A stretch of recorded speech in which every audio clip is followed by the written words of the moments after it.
you have a question for us, raise your hand. We'll get you a mic. We'll start up front here with Jenna.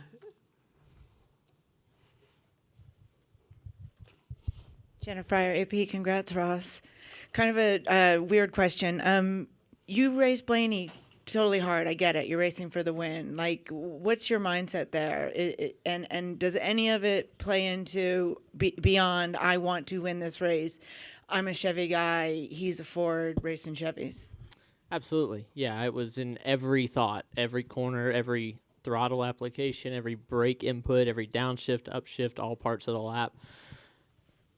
I was not going to crash him. I was not going to use my front bumper, side fenders, anything. Dirty air, different story. Yeah, I'm going to, and I'm going to keep the lead because that's everything. So before the second to last run, I thought we had him covered. And then, coming to the end of stage 2, the 17 drove by me. I couldn't hold him off. Made some adjustments, got too loose. We were too tight. Then we were too loose. Then we were too tight again when Blaney and the 19 were right there. And that last caution came out. And I just asked Phil and our group to please let me turn better, make the car turn better without giving up any rear grip. And then we were able to drive away. So I just knew that if I could hold him off, and he got by me one time, I was able to get back by him. Was not going to run him up. Was not going to pinch him up. Yeah, I know he's mad, and I don't care. I do not care. I did not care then. I do not care now. I'm here to race him. I'm not going to wreck him. And I gave him the bottom most times. One time I was inside of him was after he got by me. I crossed back over into 3, and I made sure to wrap the bottom. Like, I'm not going to slide up and pinch him at all. It's in my mind the entire time, for sure. Anger. He gets angry. It's okay. I've known him for a decade.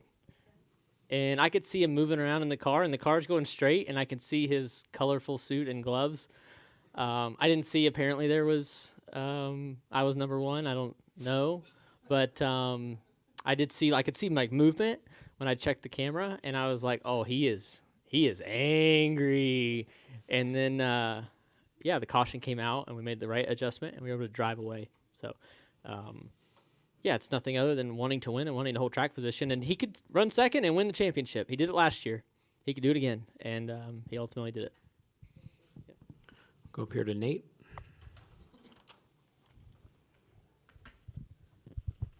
Nate Ryan, NBC Sports. Following up on a lot of that, Ross, were you surprised, given everything that was at stake for him, that he's running in the back of you and really forcing the issue? Or, I mean, you said you've raced him so long. Is he always that aggressive? Were you expecting that, or?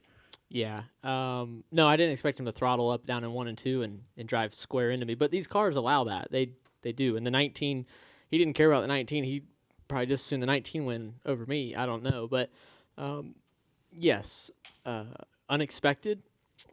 And that last caution couldn't have came out like at a better time. I was so thankful. But didn't account for guys on 2 tires. Didn't expect to be second row. Thought I'd be front row again, kind of no matter what. So, not surprised by it, but because it's him and he does that, and these cars allow that. They allow like just inconsequential hits, but they also don't affect the front car as much either. Like I slid, but I was able to hold the lead. And then in your answer to Jenna, I was struck by the fact that like, hey, I'm here to race. I'm not going to give an inch. Like that's how you always race. But the ethos of this race for the non-championship 4 guys has been, as Steve Woodard would say, racing with mittens. That like it almost seems like that's why we've had 9 consecutive winners who were champions until you told Dave Burns out there that like you were proud of winning this race because you've done something that's never been done before. Do you feel like you also kind of set a new standard for maybe how to race the championship 4 guys today? Are you proud of that as well? Well, I'm proud that we won. And I watched practice back Saturday morning, and I heard Dale Earnhardt Jr. say, like, Ross will be one that'll get up and race these guys. And I paused it, and I was sitting there, and I'm like, what? Would I do that? I don't know. That seems kind of aggressive. And then I clicked in, and I didn't really have an answer for myself. Like, I asked myself, would I race them? And I was like, well, I'll race them, but would I like, he was like, he's going to race them aggressive. He'd be one that'll do it. If there's anybody that'll do it, he will, or however he said it. And I was like, I don't know. Kind of undetermined. And then I got out there, and I was like, I'm doing it. I am racing them, but the difference is I'm not going to use my front bumper, front fenders, like side. I'm not going to pinch them up into the wall. I'm not going to fence like I didn't mean to fence Larson at Darlington, but I did it. Like I was not going to do that. I was not going to drive into the corner and like when he cleared me down into one, like I was like I'm not going to try to like make it anything other than cross him over and do it clean and then have leverage into 3 and wrap the bottom and it worked and I was like, holy cow. Like he passed me, he's faster, but I got right back by him. He did not. I don't even think he led the lap. So, yeah, in my mind the whole time, and proud of the precision driving we all did. You know, the only contact was him just in a moment of anger, just throttling up in 1 and 2 to drive square into my back bumper. Other than that, no contact, and you know that's what I'm here to do. Come up here to Lee.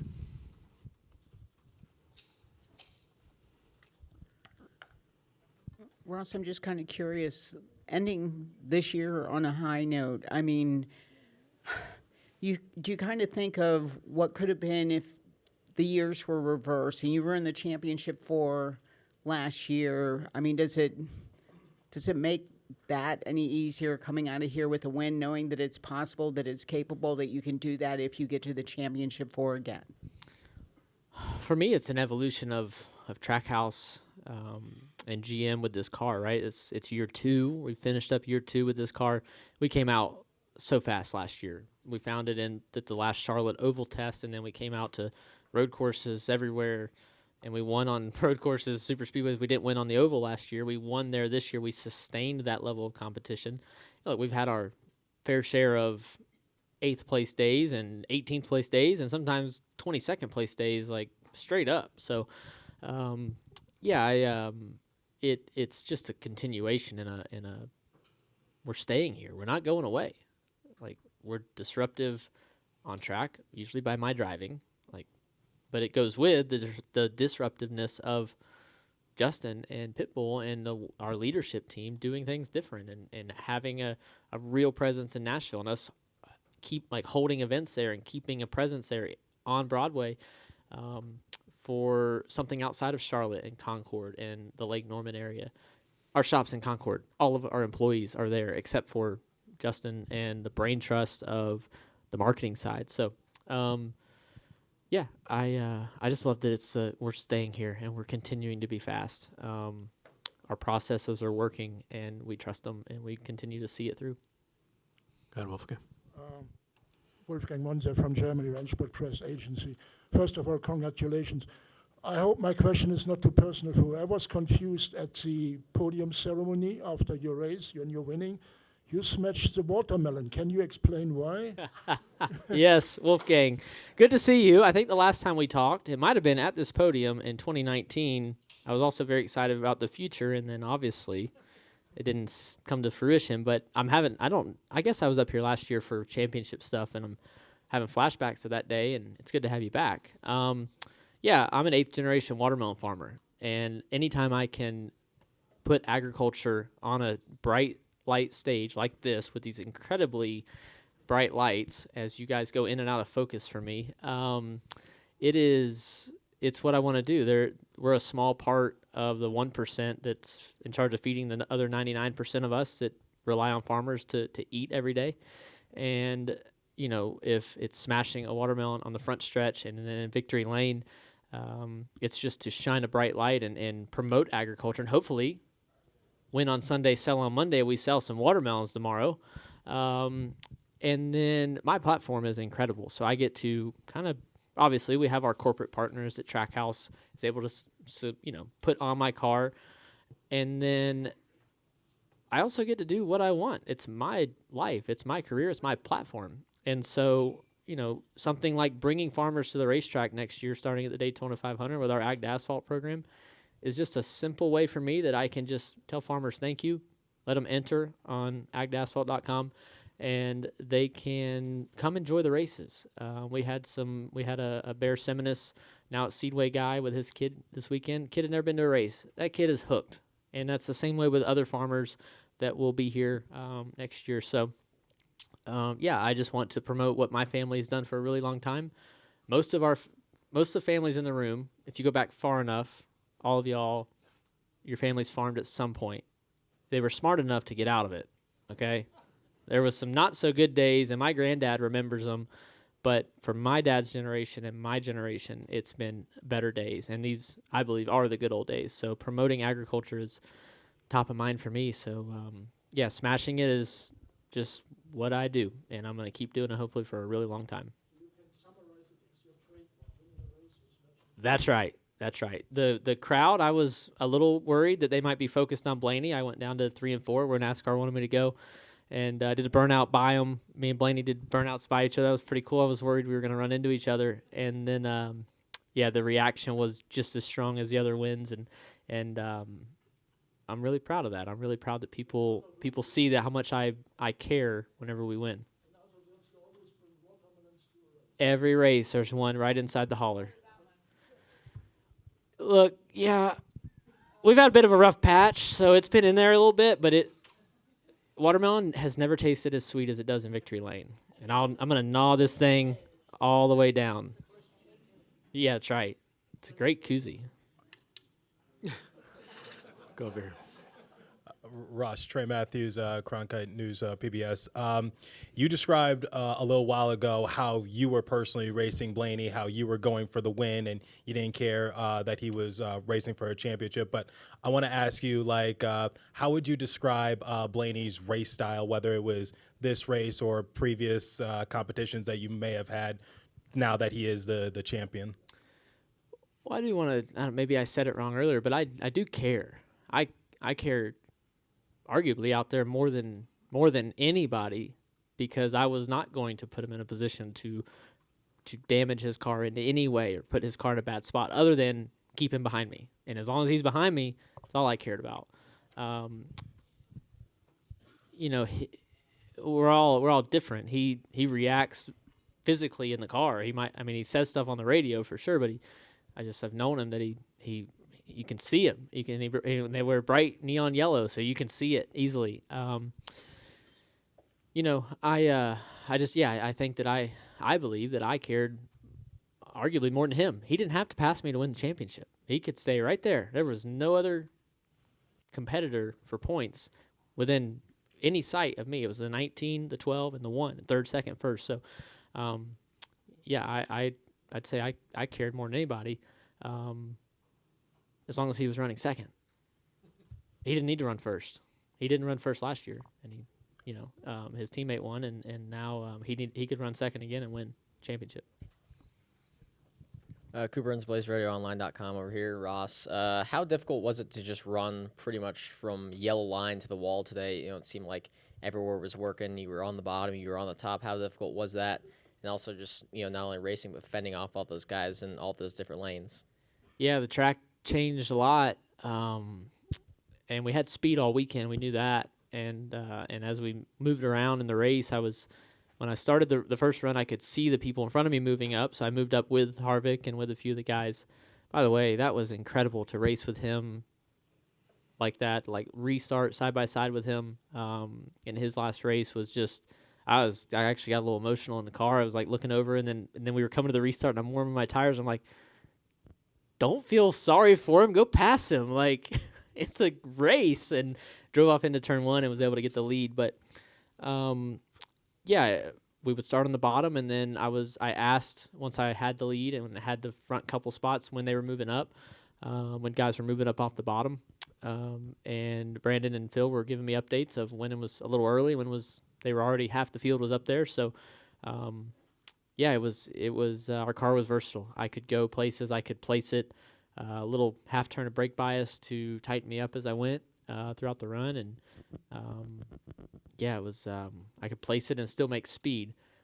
There's been times here at Phoenix with this group. Our first race here in the 42 car in 2021 was my first race with Phil Surgeon and my engineers, and we were the slowest car into turn 1 by far. Like, I couldn't get in the corner. I had to slow down, and I'd argue that there weren't many people faster than us today, and I could place it where I wanted to. Go to Jonathan over here on the left. Jonathan Field, the racing experts. What a season, first of all. I know you've faced some challenges.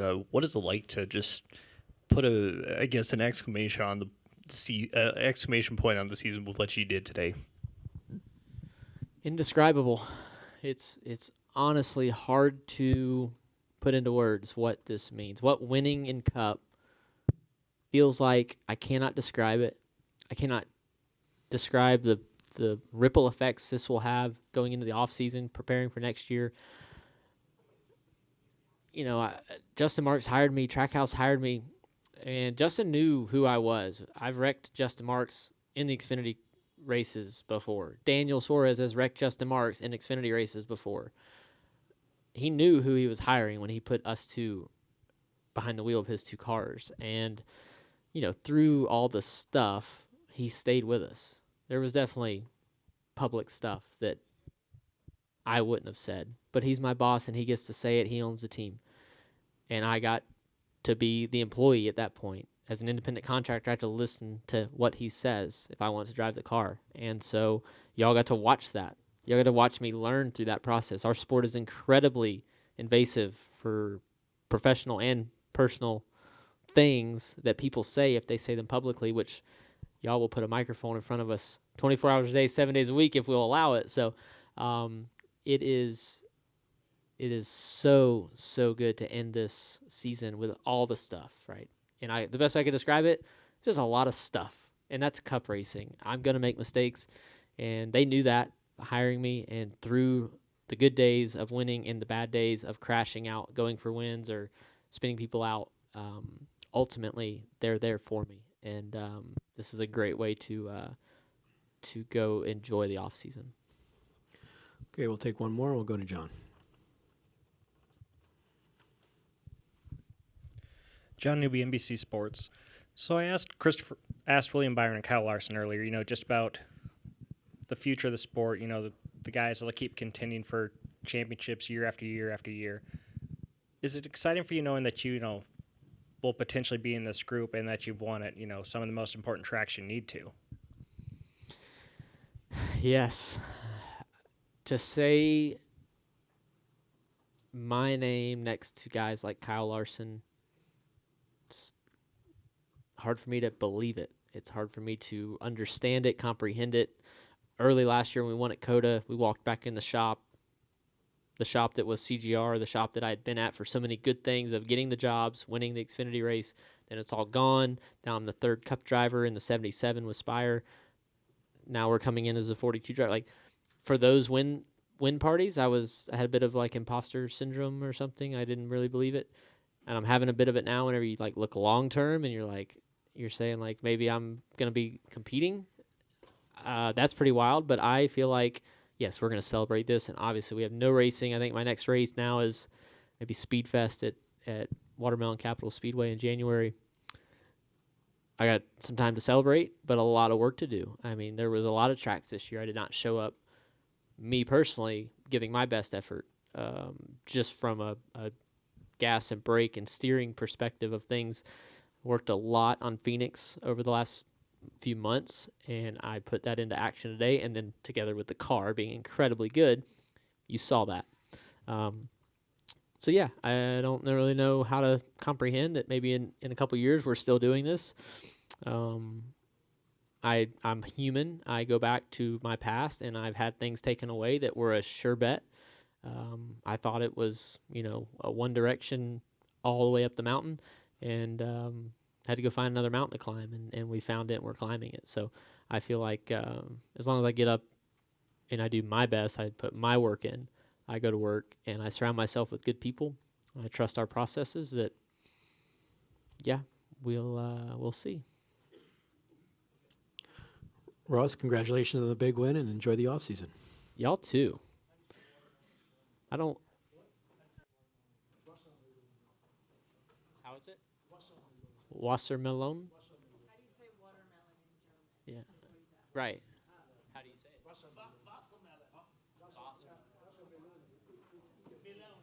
Wassermelon. I don't, yeah. Huh. To Germany? Oh, that's right.